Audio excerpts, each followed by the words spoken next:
Sesaat lagi kita nantikan Tablik Akbar Masjid Baitus Sakinah, Temanggung.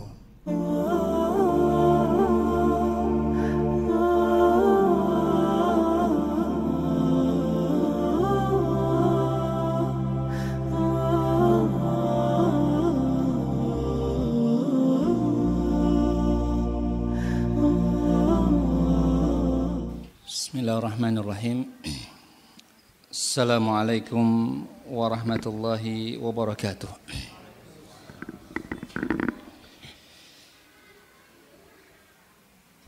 Innal hamdalillah nahmaduhu wa nasta'inuhu wa nastaghfiruh wa na'udzu billahi min shururi anfusina wa min sayyiati a'malina.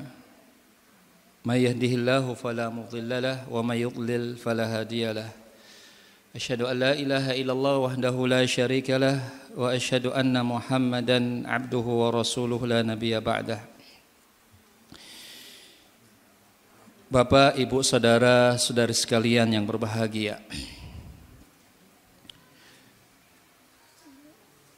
Tentunya kita mengajak kepada diri kita semua untuk selalu bersyukur dengan segala apa yang Allah Subhanahu wa taala berikan di dalam kehidupan kita, sehingga pada kesempatan kali ini Allah Subhanahu wa taala memberikan hidayah kepada kita untuk bisa mengunjungi tempat yang spesial ini. Di tengah kesibukan dari Bapak dan Ibu-ibu semuanya, tentunya banyak kegiatan-kegiatan yang mengawe-ngawe, yang mencoba untuk menggelitik kita, atau waktu yang seharusnya dipergunakan untuk istirahat di rumah. Alhamdulillah Allah gerakkan hati kita untuk bisa berkumpul sembari kita mencoba untuk saling mengenal, saling memberikan nasihat, dan juga kita berharap bisa mendapatkan satu dua hal yang ingin kita berbagi pada kesempatan kali ini. Bukan hal yang luar biasa ataupun hal yang baru yang akan kita sampaikan. Namun yang baru adalah semangat yang kita coba untuk pompa. Yang baru adalah sesuatu yang kita coba untuk perbaiki. Karena untaian-untaian yang ingin kita sampaikan adalah sesuatu yang seringkali kita dengar di hari-hari sebelumnya. Namun siapa tahu dengan apa yang kami sampaikan, satu dua kata, satu dua kalimat nantinya bisa sedikit menggugah kita untuk kita kembangkan lagi, kita perdalam lagi, sehingga kita mempelajari apa yang seharusnya telah kita jalankan. Bapak, Ibu, saudara, saudari sekalian yang berbahagia, hal pertama yang selalu ingin kita ingatkan dengan apa yang kita lakukan adalah masalah keikhlasan. Ikhlas dalam apa yang kita jalankan. Bila arahnya hanya masalah duniawi, maka biasanya akan ada penyesalan di akhirnya. Ketika segala sesuatu sebelum kita lakukan, kita mencoba untuk bertanya kepada diri kita, apakah yang akan kita dirikan, apa yang kita lakukan, yang kita adakan, yang kita jalankan adalah untuk Allah? Untuk Allah dalam artian ketika seseorang berangkat ke sini, maka akan terus bertanya, apakah hanya masalah dunia yang ingin kita dapatkan? Apakah hanya sekedar untuk mendapatkan snack? Tentunya tidak. Apakah hanya sekedar untuk bertemu dengan seseorang? Tentunya tidak hanya itu. Karena kalau seandainya itu, maka ketika hal itu tidak kita dapatkan, penyesalan akan ada dalam diri kita. Namun ketika kita perbaiki diri kita, perbaiki niat kita, bahwa kedatangan kita adalah untuk mencari ilmu. Allah menyuruh kita untuk belajar. Allah menunjukkan kita dengan kita belajar menuntut ilmu, maka Allah akan mudahkan jalan kita menuju surga Allah Subhanahu wa taala. Misalnya apa yang Rasulullah sallallahu alaihi wasallam katakan, "Man salaka tariqan yaltamisu fihi ilman sahalallahu lahu bihi tariqan ilal jannah. Barang siapa yang meniti di suatu jalan yang di situ untuk mendapatkan ilmu, untuk mendengarkan ilmu, walaupun kadang-kadang apa yang ingin kita dapatkan sesuatu yang bukan hal yang baru, hanya pengulangan saja. Atau sesuatu yang kita dapatkan adalah sesuatu yang tidak terlalu signifikan dengan apa yang ingin kita dapatkan. Namun selama di situ kita meniti jalan menuntut ilmu, maka insya Allah Allah akan berikan kemudahan. Allah akan berikan jalan menuju surga Allah Subhanahu wa ta'ala. Karenanya ketika Allah katakan di dalam surat Al-Ankabut ayat 69, Allah berfirman, walladzina jahadu fina lanahdiyannahum subulana. Dan orang-orang yang berjihad, orang-orang yang berusaha untuk meniti jalan kami, maka akan kami berikan hidayah, akan kami berikan jalan kepada apa yang Allah Subhanahu wa ta'ala ridhai. Fudail ibn Iyad rahimahullahu ta'ala menjelaskan, menafsirkan dengan ayat tersebut, maka barang siapa yang dia berusaha untuk menuntut ilmu, mencari ilmu, maka Allah akan berikan jalan di dalam menjalankan ilmu tersebut. Artinya dengan kita niat karena Allah, dengan kita berusaha untuk mencari ilmu, maka insya Allah Allah akan berikan jalan. Walaupun jalan menuntut ilmu tidaklah mudah. Jalan menuntut ilmu tidaklah mudah.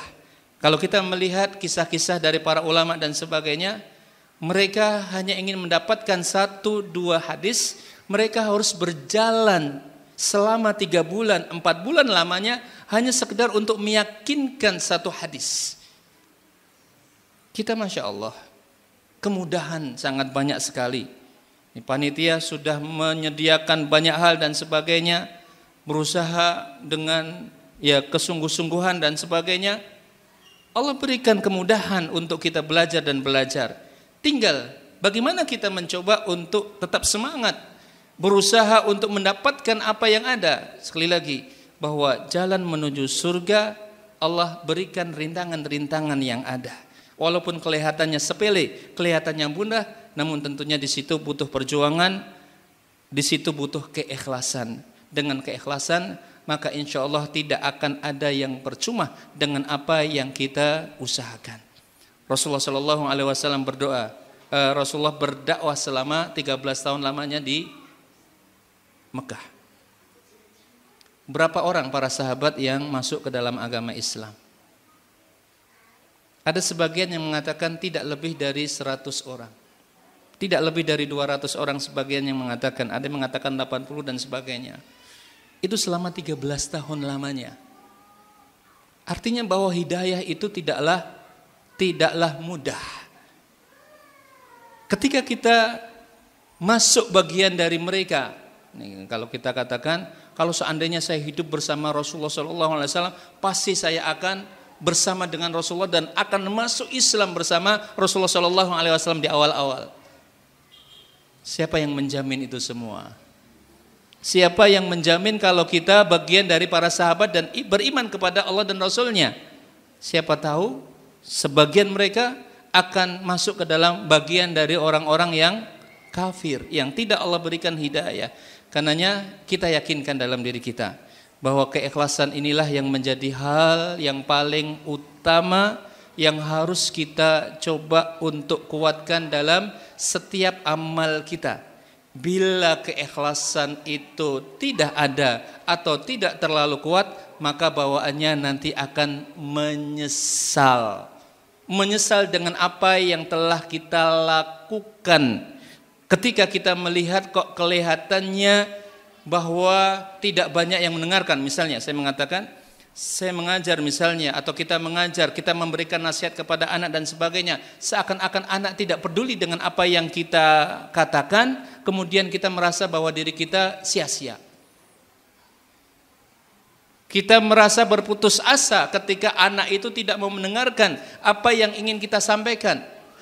Tidak ada yang sia-sia tidak ada yang sia-sia dengan apa yang telah kita usahakan. Karena niat kita adalah untuk Allah, maka semua hasil kita serahkan kepada Allah Subhanahu wa ta'ala. Dengan ini kita akan selalu semangat, kita akan selalu bahagia, dan kita akan selalu berusaha dan berusaha. Ketika kegagalan itu ada di depan kita, kita tidak akan pesimis. Yang ada adalah semakin kreatif, semakin membuat dan berusaha dengan sebaik-baiknya, sampai akhirnya Allah memberikan jalan yang kita inginkan. Namun yang pasti dengan niat kita, dengan keikhlasan kita, dan usaha kita yang kita lakukan walaupun tidak besar, maka insya Allah Allah tidak buta, Allah tidak tuli untuk melihat dan mendengar, dan pasti Allah Subhanahu wa ta'ala akan membalas setiap apa yang kita lakukan,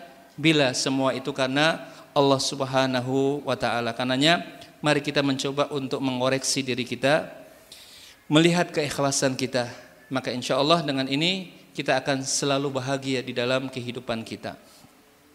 Kemudian Bapak dan Ibu-ibu, saudara-saudari sekalian yang berbahagia, dengan tema yang ingin kita coba bicarakan, ketika kita menganggap bahwa bulan Ramadan ini adalah bulan yang terakhir buat diri kita. Bila kita menganggap dan bisa menganggap bulan Ramadan ini adalah bulan Ramadan yang terakhir buat diri kita. Kita lihat Bapak dan Ibu-ibu, saudara-saudara sekalian yang dimuliakan oleh Allah Subhanahu wa ta'ala, kita merasakan kita pernah ditinggal mati oleh sebagian keluarga kita. Atau bahkan kita sendiri yang pernah merasakan dalam keadaan kritis, dalam keadaan sakit yang parah, ketika Allah memberikan kesempatan kepada kita dalam waktu-waktu terakhir, maka biasanya orang itu akan merasakan perbedaan dengan wasiat-wasiat yang akan diberikan. Ketika Allah berikan kesempatan dengan nafas yang ada, maka dia akan menjadikan nafas itu kesempatan terakhir untuk dia berwasiat dan mengarahkan beberapa arahan kepada orang-orang yang ada di sekitarnya. Ada perasaan yang berbeda ketika seseorang itu ketika dia memberikan sesuatu atau dia keluar dari rumahnya dan dipastikan dia akan kembali dalam waktu yang akan dekat.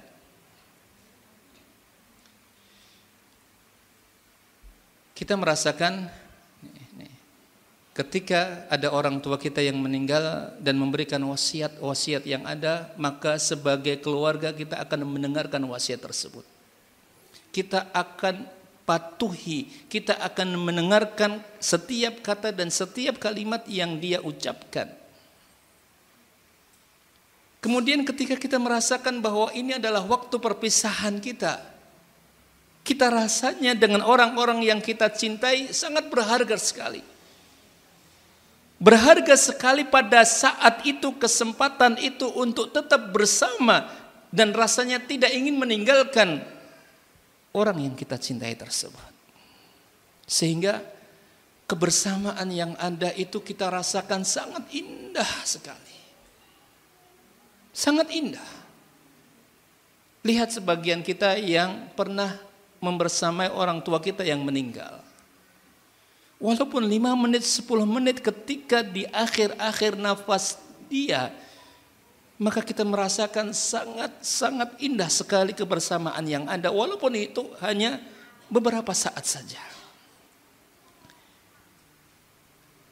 Karenanya di dalam hadis yang diriwayatkan oleh Ibnu Majah dan yang lainnya dan dihasankan oleh Syalbani rahimahullahu taala, di dalam hadis Abu Ayyub Al-Ansari radhiyallahu taala anhu, ketika beliau berkata kepada Rasulullah sallallahu alaihi wasallam, "Ya Rasulullah, ausini wa aujis."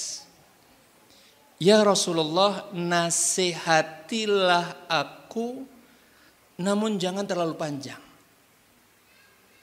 Persingkatlah kalimat dengan nasihat yang ada, namun bisa menyentuh diriku.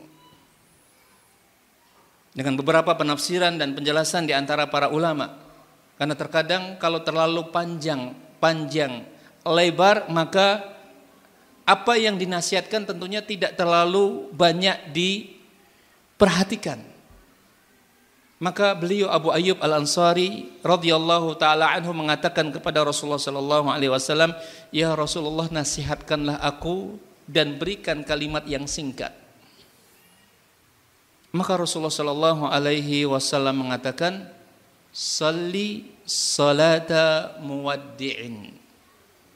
Salatlah kamu dengan salat perpisahan.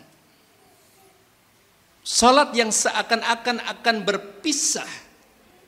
Salat yang seakan-akan ini adalah salat yang terakhir. Salat yang seakan-akan ini adalah salat yang tidak akan bisa kita lakukan lagi setelah ini. Karena kematian akan menjemput kita.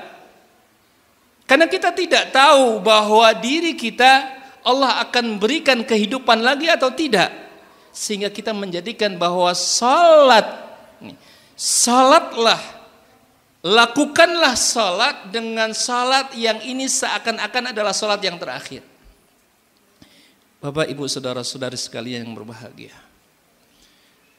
Andai ada seseorang yang mengatakan kepada kita, dan kita yakini bahwa perkataannya tidaklah bohong. Ini mengandai-andai dan berharap tidak benar. Ketika ada orang yang mengancam kita, pokoknya setelah ini, 1 jam ini, kalian akan aku bunuh semua. Misal, insya Allah tidak ada orang yang seperti itu. Dan kita yakin bahwa yang dikatakannya adalah benar. Karena dia sudah memegang senapan, dia sudah memegang senjata dan sebagainya. Kemudian diberikan kesempatan untuk sholat duhur. Yang kita rasakan apa? Ya nggak bisa sholat saat terbayang nanti setelah ini dibunuh. Bukan itunya yang kita inginkan. Yang kita maksudkan adalah ketika kita diberikan kesempatan untuk melakukan sholat yang terakhir. Dan kita yakin bahwa sholat ini adalah sholat kita yang terakhir. Dan yakin sekali dia akan membunuh kita. Maka tentunya kita berusaha untuk menjalankan sholat itu dengan sebaik-baiknya. Kita akan menjalankan sholat itu dengan sekhusyuk-khusyuknya. Karena kita yakin bahwa kita berharap akhir kehidupan kita dengan beramal saleh. Akhir kita dengan menjalankan amal ibadah yang bisa diterima oleh Allah Subhanahu wa taala. Maka perasaan inilah yang kita butuhkan setiap kita melakukan amal ibadah yang besar, amal ibadah yang pahalanya besar, bahkan amalan-amalan apapun selama dilakukan ikhlas karena Allah, tidak ada yang kecil dengan amal ibadah yang kita persembahkan untuk Allah Subhanahu wa taala.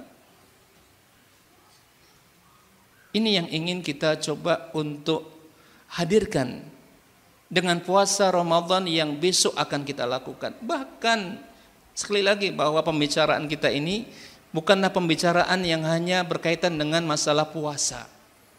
Namun bisa kita arahkan kepada hal-hal kebaikan yang lainnya. Anggap bahwa kita ini besok akan mati. Anggap bahwa kita nanti setelah ini akan meninggal. Karena tidak ada yang bisa menjamin diri kita. Apakah Allah Subhanahu wa taala akan berikan umur setelah amalan yang kita lakukan pada siang hari ini? Tidak ada yang bisa menjaminnya. Yang bisa jadi ada kita mendengar setelah ini ada yang tertabrak, ada yang itu fal'iyadu billah. Kita berharap tidak ada yang terjadi, namun tidak ada yang menjamin. Bahkan orang yang sehat, yang dia duduk-duduk, tidak ada apapun, kemudian dia meninggal. Tidak ada yang selamat dari sakaratul maut, dari kematian yang Allah Subhanahu wa taala telah tetapkan dalam setiap jiwa. Karenanya Rasulullah Shallallahu alaihi wasallam mengingatkan kepada kita dalam hadis yang sahih. Rasulullah Shallallahu alaihi wasallam mengatakan kepada para sahabatnya, kepada umatnya, "Aktsiru min dzikri hadimil ladzat." Maka perbanyaklah kalian untuk mengingat hadimil ladzat, sesuatu yang akan bisa menghancurkan kelezatan, yakni al-maut, yakni kematian. Kematian. Sehingga ketika seorang hamba banyak mengingat dan mengingat kematian, mencoba untuk mendekatkan dirinya dengan kematian dan tidak merasa bahwa waktunya akan panjang, maka dia akan mendapatkan perbedaan yang sangat signifikan dengan kehidupannya. Ketika Allah mengatakan kullu nafsin dha'iqatul maut, bahwa setiap jiwa akan merasakan kematian. Ketika Utsman bin Affan melewati suatu pemakaman, suatu kuburan, maka beliau terisak-isak, menangis dengan tangisan yang sangat kencang sekali. Kemudian beliau ditanya dengan sahabat yang lainnya, "Wahai Utsman bin Affan, apa yang terjadi dengan dirimu? Ketika engkau mendengarkan surga dan neraka, engkau tidak sedemikian hebohnya. Namun ketika engkau mengingat kematian, mengingat makam, mengingat ahlul kubur yang ada, engkau terisak-isak seperti ini." Maka Utsman bin Affan mengingatkan bahwa ini adalah awwalu manazil al-akhirah. Bahwa ini adalah tempat awal untuk menuju akhirat. Dan ini adalah lebih dahsyat, afdha'. Ini lebih hebat. Ini lebih susah dibandingkan dengan setelahnya. Karena ini adalah awal dan langkah yang pertama. Barang siapa yang bisa mendapatkan kenikmatan di kubur, maka dia akan mendapatkan kenikmatan setelahnya. Namun bila dia merasakan kesakitan, merasakan azab di alam kubur, maka setelahnya pun juga akan mendapatkan sesuatu yang sangat berat sekali dalam kehidupannya. Karenanya kita berharap, kita membutuhkan keadaan seperti ini. Kematian dan kematian. Merasakan bahwa kematian dekat dalam diri kita. Karenanya ketika Aisyah radhiyallahu taala anha dikeluh kesahkan oleh sahabiah yang lain, sahabat perempuan yang lainnya, bahwa dia merasakan kegersangan, dia merasakan sesuatu yang tidak mengenakkan di dalam kehidupannya, maka Aisyah mengatakan, maka perbanyaklah dalam kehidupanmu terhadap kematian. Maka setelah itu, setelah beberapa hari setelahnya, maka orang tersebut datang kepada Aisyah dan mengatakan, "Wahai Aisyah, bahwa aku telah lebih baik lagi daripada sebelumnya dan bisa menikmati apa yang ada di dalam kehidupanku setelah dia mendekatkan dirinya dengan kematian." Karenanya kita selalu berharap bahwa wasiat Rasulullah Shallallahu alaihi wasallam yang sangat singkat sekali kepada sahabatnya Abu Ayyub Al-Ansari rahimahullahu taala. Walaupun ada 3 nasihat di dalam hadis ini yang Rasulullah Shallallahu alaihi wasallam berikan. Wasiat yang pertama adalah sholli sholata muwaddi'in, salatlah kamu dengan salat yang seakan-akan salat perpisahan. Kemudian yang kedua berkaitan dengan pembicaraan, supaya kamu ketika berbicara tidaklah berbicara kecuali dengan perkataan yang tidak menyakitkan orang-orang di sekitarmu, yang engkau akan menyesali, yang engkau akan menjadi menyesal dengan kalimat yang kamu lontarkan. Kemudian yang ketiga wasiat Rasulullah sallallahu alaihi wasallam mewasiatkan kepada Abu Ayyub Al-Ansari radhiyallahu taala anhu supaya kamu berputus asa dari apa yang ada di tangan manusia. Artinya tidak terlalu berharap dengan apa yang dimiliki oleh manusia. Ridha dengan apa yang Allah Subhanahu wa taala berikan. Tidak tamak dengan dunia. Tidak tamak dengan sesuatu yang akan hilang di dalam kehidupannya. Dengan 3 wasiat ini, dengan 3 wasiat singkat, maka seorang hamba akan bisa mendapatkan kebahagiaannya. Karenanya, dengan kita merasakan bahwa Ramadan kita yang esok hari, walaupun sekali lagi tidak ada yang bisa menjamin apakah Allah masih menghidupkan kita sampai bulan Ramadan. Tidak ada seorang pun yang bisa menjamin ini. Bila Allah Subhanahu wa taala takdirkan kita bisa sampai kepada bulan Ramadan yang tahun ini, dan perasaan yang kita coba untuk kumpulkan dalam kehidupan kita,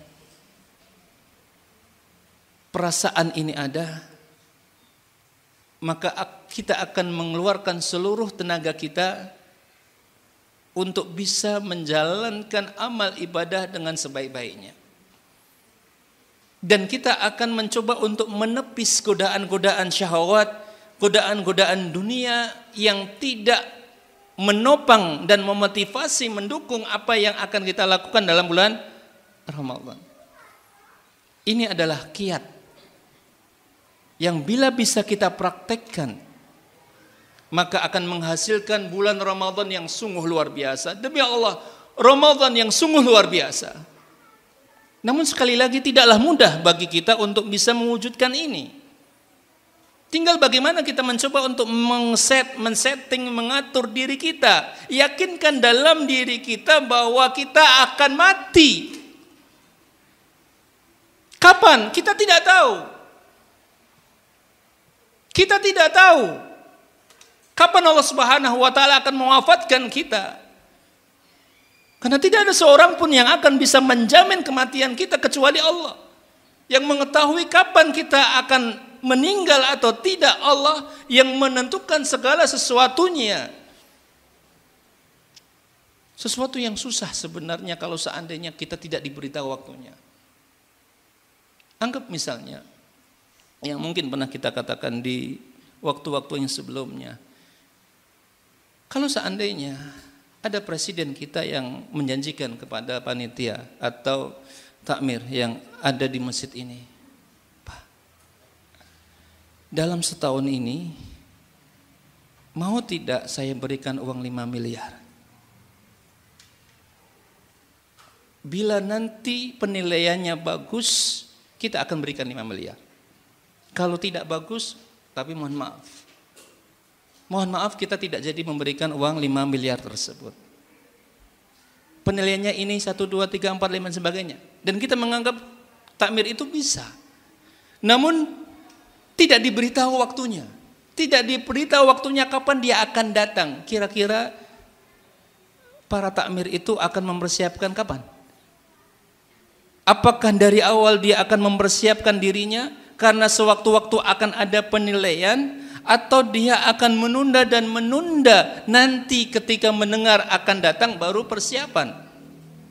Manakah yang lebih baik antara keadaan yang pertama dengan keadaan yang kedua? Jawabannya pastinya yang pertama.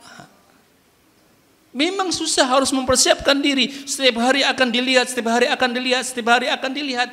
Namun dia tahu bahwa pahalanya, balasannya, hadiahnya itu sangat besar sekali. Ini sesuatu yang tentunya sulit dan menyulitkan karena tidak diberitahu waktunya. Maka alangkah bodohnya orang tersebut ketika sudah diberitahu dan uang itu adalah uang yang sangat dibutuhkan sekali, sudah dijanjikan bahwa tahun ini akan datang, cuma tidak diberitahu harinya, kemudian dia berleha-lehai, dia bersantai-santai. tidak mempersiapkannya, tidak menyambutnya dan sebagainya, kita katakan bahwa orang itu bodoh. Apa salahnya mempersiapkan dirinya? Hanya setahun saja. Pahalanya, hadiahnya sangat besar sekali. Kita pun katakan bodoh kita. Mohon maaf, bodoh kita rasanya. Waktu yang hanya sedikit di dalam umur kita, yang kita yakin bahwa di akhirat itu hari-hari yang ada ribuan tahun lamanya. Satu hari di akhirat, ribuan tahun di dunia. Kita hanya Allah hanya memberikan kepada manusia umurnya antara 60 sampai 70 tahun. Yang lebih dari itu adalah sesuatu yang bonus buat dia. Tidak ada seperberapanya dengan hari akhirat. Kemudian kita menyanyiakan kesempatan yang Allah Subhanahu wa taala berikan. Kita menyanyiakan dengan apa yang Allah Subhanahu wa taala telah tawarkan dalam diri kita. Maka waktu dan kesempatan yang baik ini, amal saleh yang masih memungkinkan untuk bisa kita jalankan di waktu yang Allah tidak memberitahu sampai kapan Allah akan menamatkan, menggame overkan kehidupan kita. Kita tidak tahu, kemudian kita santai-santai begitu saja. Ini yang mengerikan, yang bila kita terus pelihara ini, walaupun sekali lagi ini tidak mudah bagi kita, namun rasakan bahwa kematian ada di depan kita. Masih Allah berikan kesempatan-kesempatan yang ada di dalam kehidupan kita untuk melakukan amal saleh yang bisa kita lakukan semampu kita. Allah tidak ingin muluk-muluk dengan apa yang akan kita lakukan. Bila keikhlasan itu ada, sekali lagi, bila keikhlasan itu ada, lihat hadis yang sering kita dengar. Seorang wanita yang dianggap pezina dengan memberikan air kepada anjing. Kemudian Allah Subhanahu wa taala tawarkan, berikan melalui lisan Rasulullah sallallahu alaihi wasallam bahwa wanita itu akan masuk ke dalam surga Allah Subhanahu wa taala. Itu sesuatu amalan yang remeh. Dan insya Allah kita semua bisa melakukan yang lebih dari itu. Tidak hanya memberikan makan atau minum hewan-hewan yang ada, namun kita bisa melakukan apa yang bisa kita lakukan dengan apa yang Allah Subhanahu wa taala titipkan di dalam kehidupan kita. Apa yang Allah Subhanahu wa taala katakan di dalam surat Al-Mu'minun ayat 99 dan 100 untuk mengingatkan kita.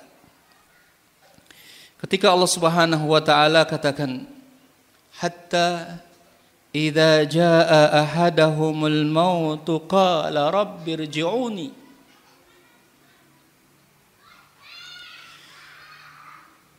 Ketika kematian mendatangi seseorang yang Allah Subhanahu wa taala telah wafatkan, maka orang itu mengatakan rabbirji'uni, ya Allah, kembalikan aku di dunia. Kembalikan aku ya Allah. Berikan kesempatan kepada diriku untuk hidup lagi di dunia. Kemudian dia mengatakan la'alli a'malu salihan fima taraktu. Aku benar-benar akan melakukan amal saleh dengan apa yang telah aku tinggalkan sebelumnya. Ya Allah, berikan kesempatan aku untuk hidup lagi. Dan janji dia, aku akan melakukan amal saleh yang pada saat itu tidak aku lakukan. Kemudian Allah Subhanahu wa taala katakan, kalla. Tidak. Allah tidak akan memberikan kesempatan yang berikutnya. Setelah kematian seseorang, maka tidak akan ada kesempatan lagi. Kalla innaha kalimatun huwa qailuha, bahwa itu adalah kalimat yang diucapkan oleh orang yang mengucapkan. Namun wa min waraihi barzakhun ila yaumi yub'atsun, ada di belakang dia hari yang dia akan ada di alam barzah sampai hari dibangkitkan lagi. Yang ingin kita ambil faedah dari ayat ini, Allah telah memberitahukan kepada kita bahwa orang-orang yang sudah meninggal mereka akan menyesali dengan keadaan yang sebelumnya tidak dilakukan oleh dia. Ketika Allah masih berikan kesempatan, Allah masih berikan kehidupan di dalam kehidupannya, pasti mereka akan menyesal. Pasti mereka akan menyesal.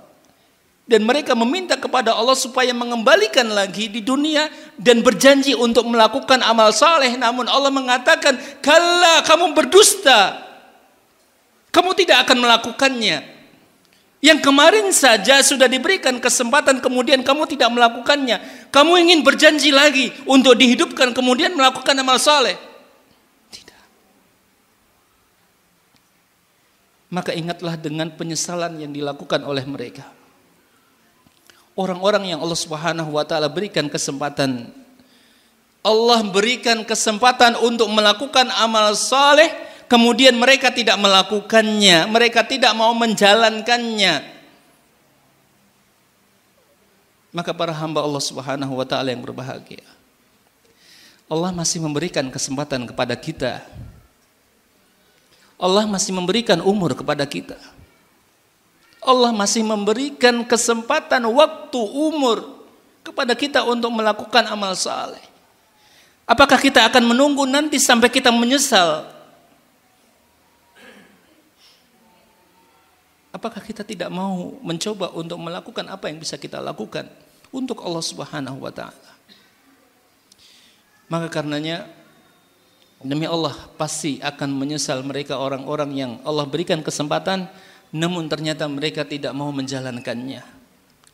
Maka koreksi dan evaluasi diri kita. Apa yang telah Allah titipkan, apa yang telah Allah berikan, apa yang telah Allah Subhanahu wa taala berikan di dalam kehidupan kita, apa yang bisa kita lakukan, maka lakukanlah dengan segera, tanpa harus menunggu, tanpa harus menunggu nanti dan nanti dan nanti. Tidak. Bila ini bisa kita lakukan, maka insya Allah kita akan bisa merasakan bahwa bulan Ramadan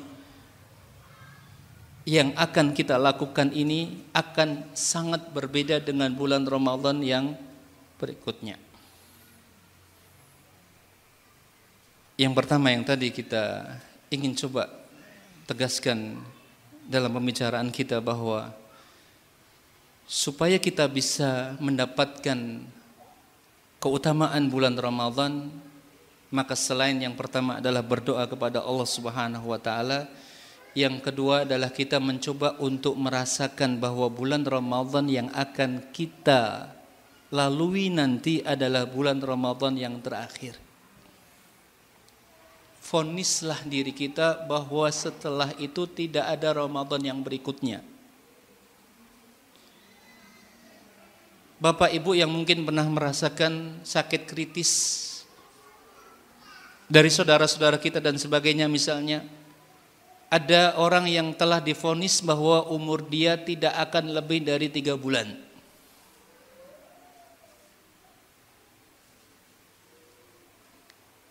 Maka kita akan melihat perubahan yang sangat dahsyat dengan keseharian dia.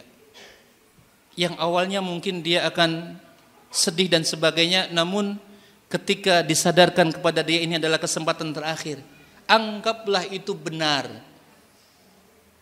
maka kita akan mendapatkan ibadah dia jauh lebih kuat, jauh lebih besar. Kemudian masalah-masalah dunia itu dia tidak akan terlalu perhatikan,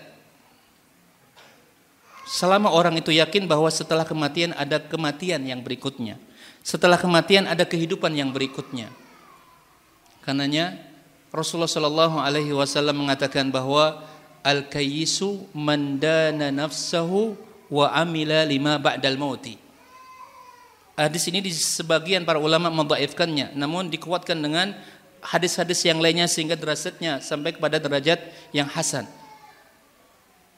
Bahwa Rasulullah Shallallahu Alaihi Wasallam mengatakan al-kayyisu orang yang pintar, mandana nafsahu, menhasaba nafsahu, orang yang berusaha menghisap, menghitung-hitung dirinya. Terus setiap hari dia hitung. Sebagaimana seorang pedagang yang kikir, atau anggaplah bukan pedagang yang kikir, pedagang yang memang dia rajin dan sebagainya, dia akan selalu menghitung-hitung apa yang dihasilkan dan apa yang telah dikeluarkan. Menghitung dirinya. Karena takut dengan balasan Allah Subhanahu wa taala. Wa amila lima ba'dal mauti. Dan dia akan melakukan sesuatu yang bermanfaat setelah kematian dia. Sehingga orientasinya adalah setelah kematian, bukan orientasinya dunia. Karena dunia kullaman 'alaiha fan. Setiap apa yang di atas dunia itu akan hancur. Tidak ada yang kekal di dunia ini. Uang yang kita cari setiap hari bisa jadi tidak ada yang dia rasakan. Maksud saya begini, kita lihat para orang tua. Sebagian orang tua Masya Allah di usia mudanya dia mengumpulkan uang sampai dia bisa membangun istana mewah, kemudian mobil mewah dan sebagainya, banyak sekali hartanya dan seterusnya. Setelah dia menjadi sepuh, ternyata Allah berikan penyakit di dalam kehidupannya, dia lumpuh, dia tidak bisa apa-apa. Yang pastinya dia akan menyesal. Buat apa dia mengumpulkan uang semuanya, ternyata dia tidak bisa merasakan kenikmatan dengan uang yang dia kumpulkan. Lo kan dibuat anak-anak dan sebagainya. Iya, buat anak-anak. Namun di akhirat kelak, maka seseorang akan nafsi-nafsi. Seseorang akan egois. Seseorang akan mempertanggungjawabkan setiap apa yang dia lakukan. Tidak peduli dengan yang lainnya. Karena Allah akan mempertanyakan satu persatu dengan apa yang kita lakukan. Maka sungguh merugi ketika hanya terbatas dengan masalah dunia, kemudian dia tidak mencoba untuk melakukan banyak hal yang dia bisa jadikan itu sebagai wasilah dia untuk menuju akhirat, menuju kebahagiaan akhirat. Bahwa uang yang kita miliki adalah ketika kita sudah memberikan kepada uang yang kita miliki ketika kita sudah berikan di jalan Allah Subhanahu wa taala, sedangkan uang yang masih tersimpan di dalam tabungan kita adalah bukan milik kita. Sehingga hakikat ini yang perlu untuk kita coba kembangkan. Kembali bahwa berdoa kemudian merasakan diri kita bahwa Ramadan kita adalah Ramadan yang terakhir. Kemudian setelah itu yang perlu untuk kita lakukan adalah kita mencoba untuk mempersiapkan diri. Selain tadi merasakan bahwa nanti setelah Ramadan Allah Subhanahu wa taala bisa jadi akan wafatkan kita, maka untuk menyambut Ramadan dan mengoptimalkan karena memang besok adalah Ramadan yang terakhir, maka yang harus kita persiapkan adalah pemanasan.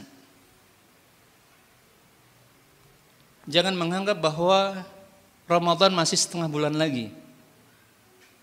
Kemudian kita santai-santai berlehe-lehe dan sebagainya. Apa yang Rasulullah Shallallahu Alaihi Wasallam katakan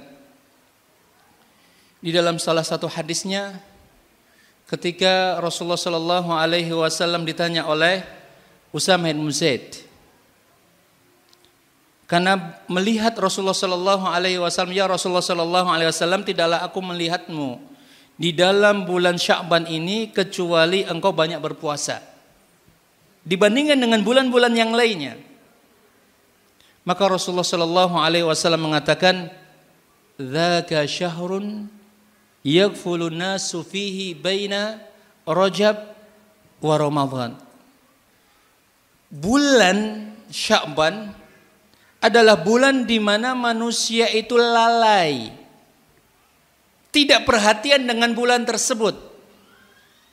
Kenapa lalai? Sebagian menafsirkan bahwa lalai, banyak manusia yang tergoda dengan masalah dunia. Kemudian para ulama yang lainnya mengatakan lalai kenapa? Lalai karena tidak mempersiapkan diri untuk menyambut bulan Ramadan. Yang kemudian Rasulullah Shallallahu Alaihi Wasallam mengatakan bahwa bulan Sya'ban ini adalah bulan di antara Rajab dan Ramadan. Kemudian bulan Ramadan ini adalah bulan akan diangkatnya amalan-amalan hamba kepada Allah Subhanahu wa taala. Bulan, ada hitungan para ulama mengatakan bahwa amalan-amalan itu ada diangkat kepada Allah Subhanahu wa taala itu ada sifatnya harian. Sifatnya harian ini adalah setelah subuh sama setelah sholat asar. Kemudian ada yang sifatnya itu pekanan. Itu hari Senin dan hari Kamis. Allah angkat amalan seorang hamba. Kemudian ada yang sifatnya itu tahunan, dan itu terjadi pada bulan Sya'ban. Syahrun turfa'ul a'malu ila rabbil alamin. Bahwa bulan Sya'ban adalah bulan diangkatnya amalan-amalan kepada Allah Subhanahu wa taala. Wa uhibbu an yurfa amali wa ana shaim. Dan aku senang, aku suka kalau seandainya amalku ini diangkat kepada Allah, saya dalam keadaan berpuasa. Sehingga disunahkan untuk memperbanyak puasa pada bulan Sya'ban. Bahkan di dalam hadis Aisyah dikatakan bahwa Rasulullah Shallallahu Alaihi Wasallam hampir sebulan penuh melakukan puasa. Walaupun nanti ada penjelasannya dalam masalah ini, apakah setelah pertengahan bulan itu disunahkan untuk puasa atau tidak dan sebagainya. Intinya perbanyak untuk melakukan pemanasan. Pemanasan itu diantaranya adalah melakukan puasa. Kemudian juga ada sebagian para salafus saleh mengatakan bahwa bulan Sya'ban adalah syahrul qurra. Bulan Sya'ban itu adalah bulan di mana para qari'ul Quran itu banyak membaca Al-Quran. Dan sebagian mereka bahkan sudah menutup warung-warung mereka pada bulan Sya'ban dalam rangka menyambut bulan Ramadan. Kalau warung ditutup bulan Sya'ban, lah nanti kerjanya kita apa? Duitnya dari mana? Dalam rangka menyambut bulan Sya'ban, lakukan puasa sebanyak-banyaknya. Lakukan bacaan Al-Quran sebanyak-banyaknya. Lakukan amal ibadah yang lainnya dengan sedekah dan sebagainya sebanyak-banyaknya dalam rangka apa? Dalam rangka pemanasan. Karenanya Ibnu Rajab Al-Hambali rahimahullah ta'ala mengatakan bahwa bulan Rajab itu adalah bulan seseorang itu menanam benih. Kemudian bulan Sya'ban mulai menyemainya, mulai menyiraminya. Dan bulan Ramadan mulai memanennya. Yang bisa jadi kenapa bulan Ramadan dari tahun ke tahun itu kita ya seperti itu. Seperti itu maksudnya gimana? Bukannya sholat tarawih ya 11 ya 11, masa kita tambahkan sampai 100 rakaat? Maksud kita adalah pengaruh bulan Ramadan seakan-akan tidak terlalu signifikan. Bulan Ramadan berlalu senang, kemaksiatan yang sebelumnya dikekang, kemudian setelah bulan Ramadan lewat Syawal, ya setelah itu ya kemaksiatan terus terulang lagi dan sebagainya, yang seakan-akan tidak ada pengaruh bulan Ramadan, amal ibadah bulan Ramadan kepada bulan-bulan yang berikutnya. Artinya di sini bahwa kita membutuhkan pemanasan bulan Sya'ban ini.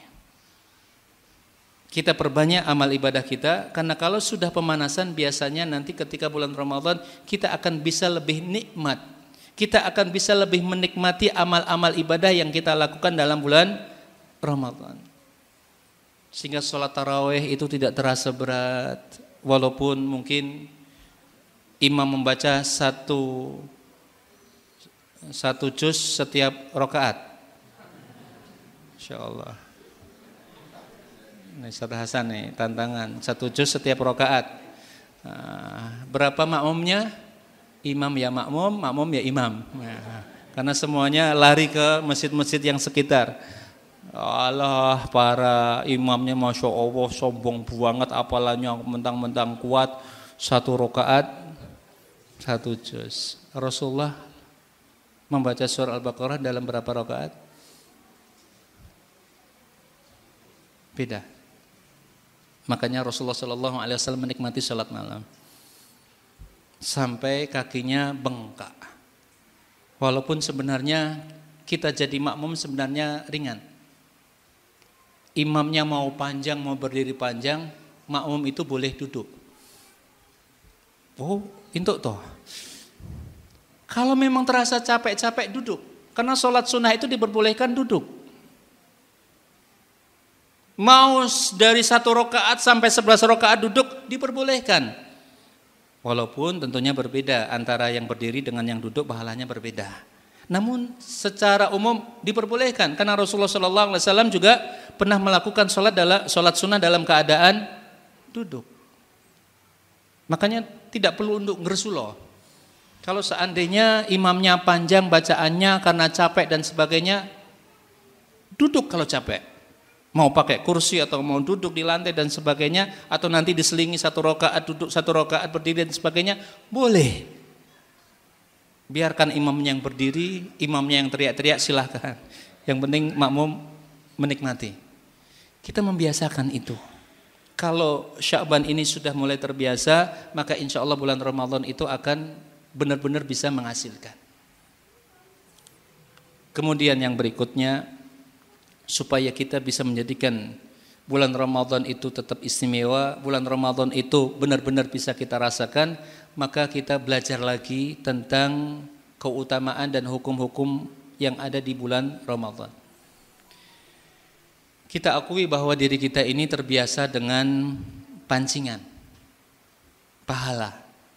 Kalau seandainya bulan Ramadan ini biasa-biasa saja, maka bisa jadi banyak di antara manusia yang biasa-biasa saja.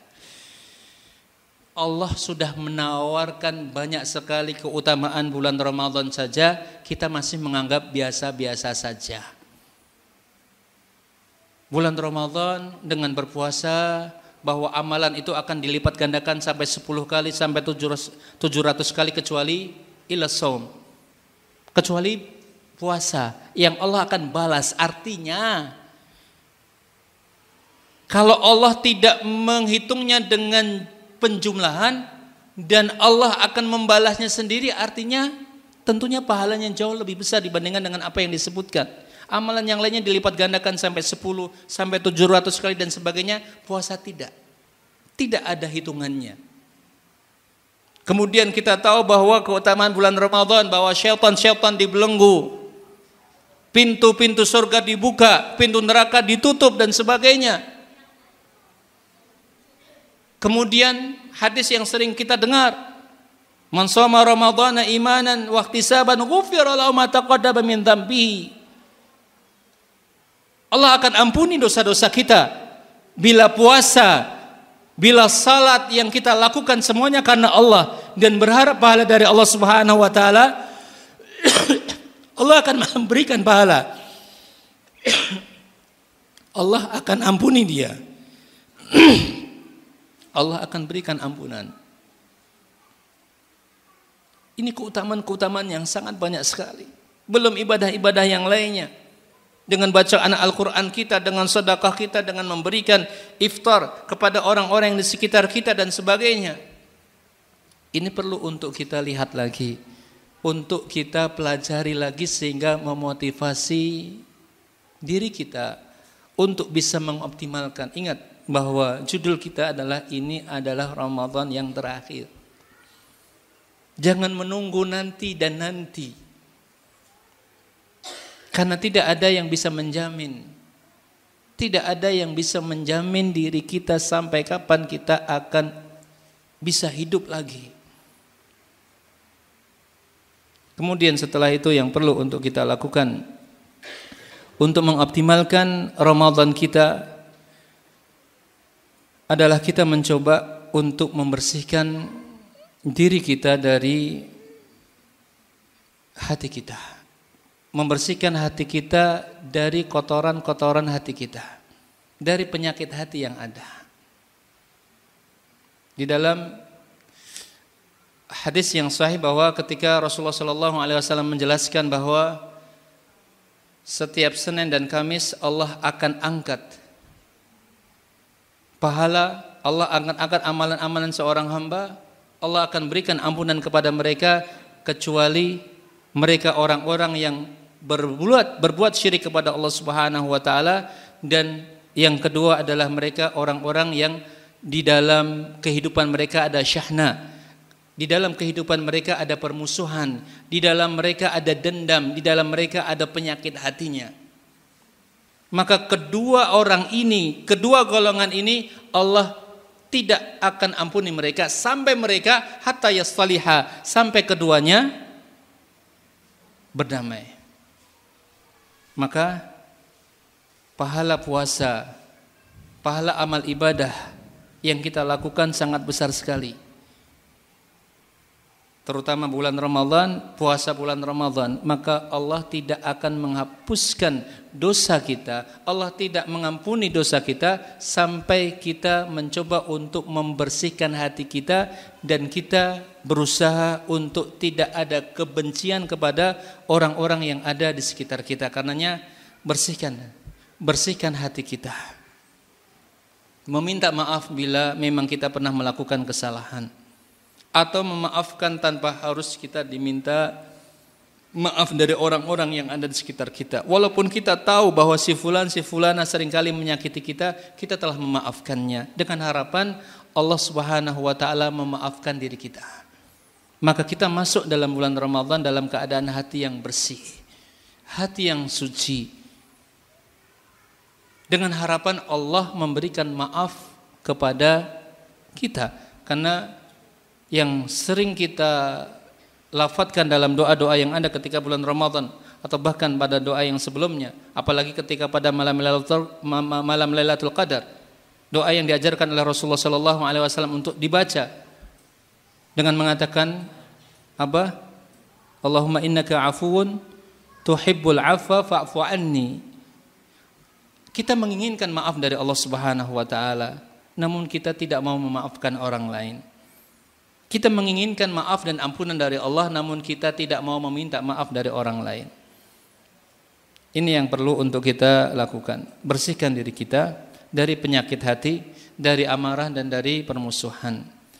Kemudian yang perlu untuk kita lakukan untuk mengoptimalkan bulan Ramadan yang akan kita lalui, maka harapannya kita mencoba untuk juga menjauhi faktor-faktor perusak amal ibadah kita.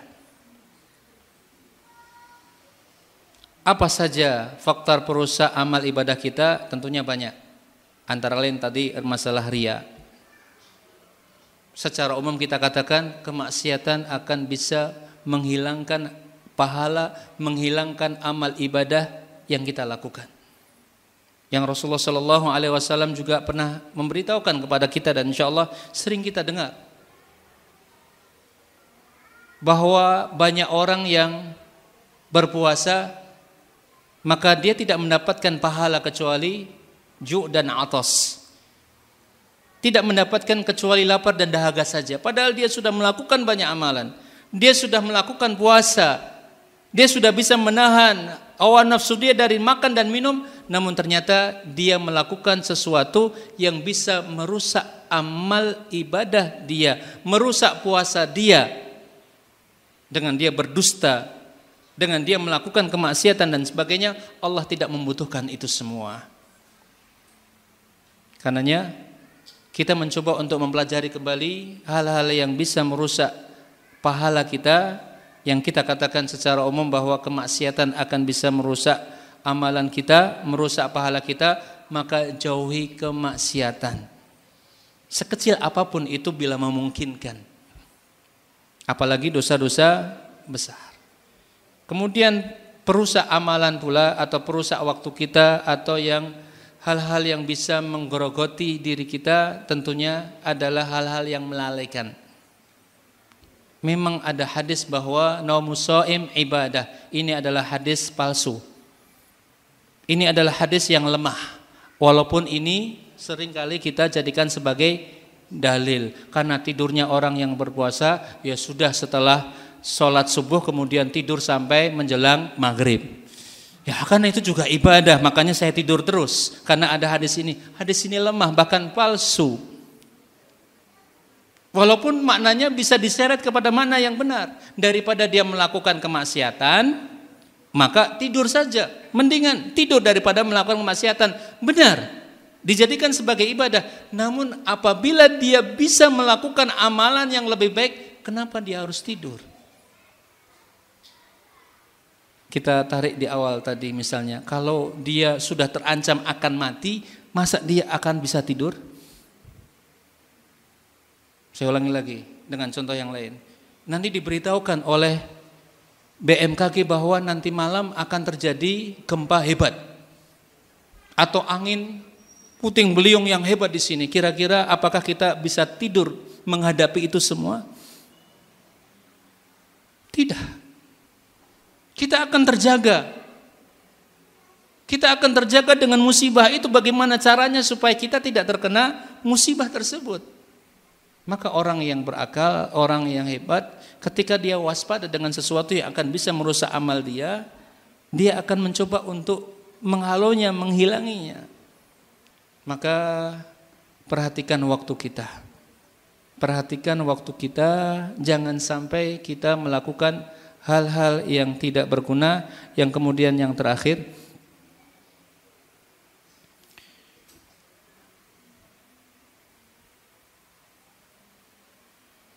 rencanakan segala sesuatunya untuk mengoptimalkan amal ibadah yang bisa kita lakukan.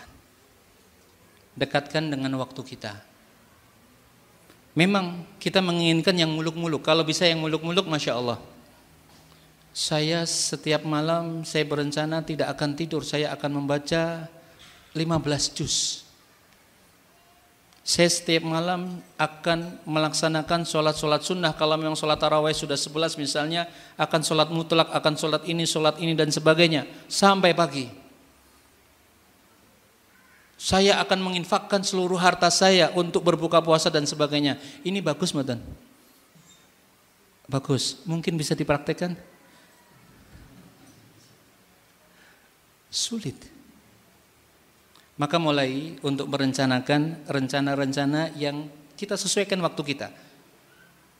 Dari ketika kita bangun tidur, apa yang kita lakukan? Yang ibu-ibu misalnya ya tetap menyiapkan sahur dan sebagainya, itu juga ibadah. Setelah itu apa? Setelah sahur, kemudian sholat apa? Oh, saya akan mencoba untuk membaca Al-Quran setiap hari 5 juz. Mustahil mungkin. Setiap hari bulan Ramadan baca tadarus 5 juz mungkin mungkin. Halo. Berat. Menghayal mungkin. Oh ya Allah, 5 juz oleh berat.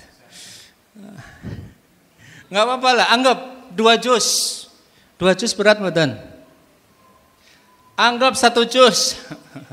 Mulai kebangetan jane. Apa yang bisa kita lakukan sesuaikan dengan kemampuan kita, namun konsistenlah. Sesuaikan dengan apa yang kita lakukan. Rencanakan program itu, kemudian tulis dan konsisten untuk melakukannya.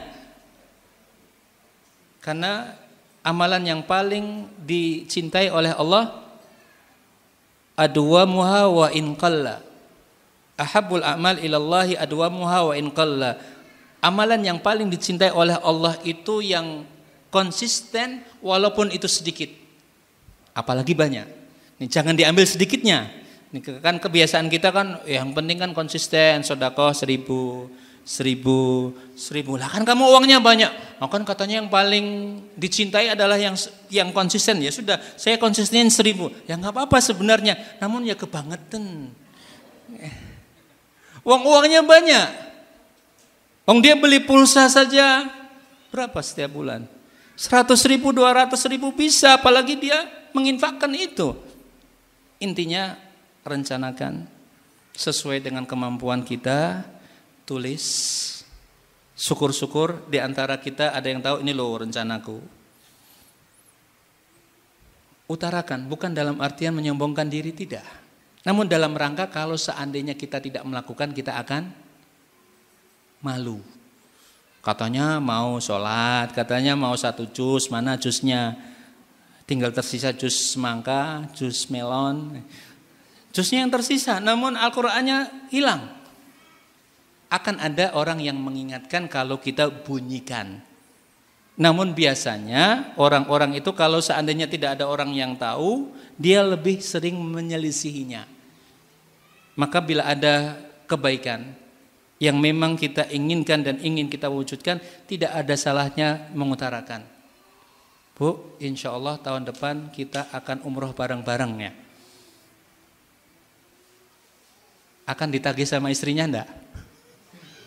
Lu caranya harap umroh mana? Terus akan ditagih untuk mewujudkan. Di situ ada motivasi. Motivasi menjalankannya. Katanya 1 hari mau 5 juz, mau 2 juz, mana? Di situ. Oh iya, terima kasih diingatkan. Ambil.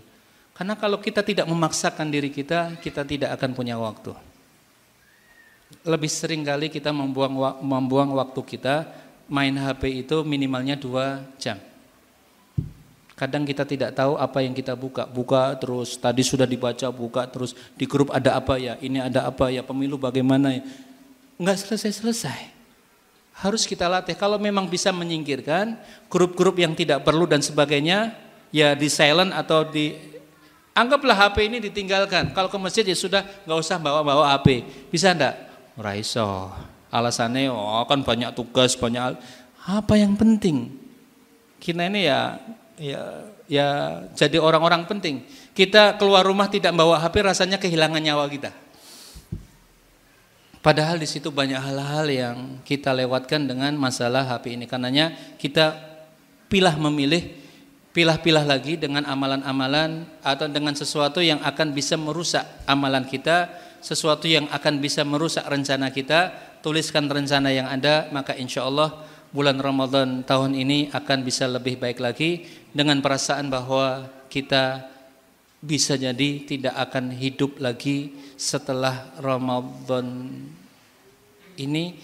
Maka sekali lagi, bila perasaan ini bisa kita wujudkan, maka insya Allah Allah akan berikan kemudahan untuk bisa menjalankan banyak amalan-amalan yang dulunya belum kita sempat lakukan. Wallahu ta'ala alam shawab. Ini yang mungkin yang bisa kita sampaikan sebelum kita tutup. Sudah azan nggih?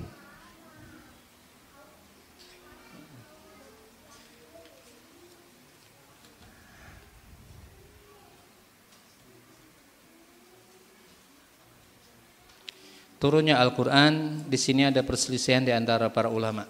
Apakah itu pada malam Al-Qadar atau malam-malam yang lainnya? Intinya bahwa nuzul Quran, turunnya Al-Quran adalah malam Al-Qadar. Walaupun malam Al-Qadar itu kapan terjadinya? Ada yang mengatakan 17, ada yang mengatakan lebih dari itu dan sebagainya. Maka bukan menjadi perhatian kita. Yang menjadi perhatian kita apa yang bisa kita lakukan untuk menyambut bulan Ramadan dengan sebaik-baiknya. Dari awal kita persiapkan dengan seoptimal mungkin, maka insya Allah kita akan bisa mendapatkan malam Al-Qadar ini atau malam turunnya Al-Quran ini. Kemudian bagaimana mensikapi malam Lailatul Qadar, apakah betul malam ganjil? Para ulama di sini juga ada khilaf, ada perbedaan di antara para ulama. Ada yang mengatakan bahwa malam Al-Qadar ini juga berkaitan dengan malam Qadar. Malam Qadar itu malam diturunnya Al-Quran. Padahal setiap bulan kita, ini masyarakat kita, bukan kita semua memperingati malam turunnya Al-Quran itu tanggal berapa? 17 Ramadan. Padahal turunnya Al-Quran itu pada malam Al-Qadar. Yang salah mana? Wallahu ta'ala a'lam bishawab. Intinya bahwa malam Qadar ini para ulama di situ ada perbedaan pendapat di antara mereka. Ada yang mengatakan bahwa itu adalah hari-hari ganjil di 10 hari terakhir. Kapannya? Apakah itu malam 21, apakah malam 23, apakah malam 27? Sebagian para ulama meyakinkan diri mereka bahwa malam Qadar itu terjadi pada malam 27. Sehingga jangan heran kalau seandainya di Masjidil Haram itu, Masjid Nabawi, kalau pada malam 27 itu Masya Allah sangat heboh sekali. Berharap untuk mendapatkan itu.